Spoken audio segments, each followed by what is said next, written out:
Neck అనేది ఇలాగ neutral position లో పెట్టుకొని మిర్రర్ ముందు నిలబడుకొని ఈ ఎక్సర్సైజ్ చేసుకోవాలి.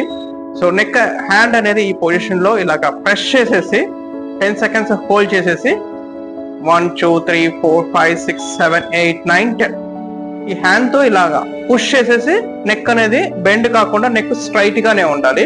10 seconds హోల్డ్ చేసిన తర్వాత మళ్ళీ ఆపోజిట్ హ్యాండ్ తో ఇలా ప్రెస్ చేసేసి 10 seconds హోల్డ్ చేయాలి. 1 2 3 4 5 6 7 8 9 10 ఈ ఎక్సర్సైజ్ చేసేటప్పుడు ఎప్పుడు కూడా నెక్ అనేది బెండ్ చేసి చేయకూడదు. ఇలా అనేది ఎట్టి పరిస్థితుల్లో చేయకూడదు. ఇలా చేసినప్పుడు ఏంటంటే పెయిన్ ఇంకా ఎక్కువ అయిపోతుంది. సో ఈ ఎక్సర్సైజ్ చేసేటప్పుడు మాత్రం ఎట్టి పరిస్థితుల్లో నెక్ అనేది బెండ్ చేయొద్దండి. అండ్ నెక్స్ట్ బ్యాక్ ఇలాగ పెట్టుకొని 1 2 3 4 5 6 7 8 9 10 నెక్స్ట్ ఫ్రంట్ 1 2 3 4 5 6 7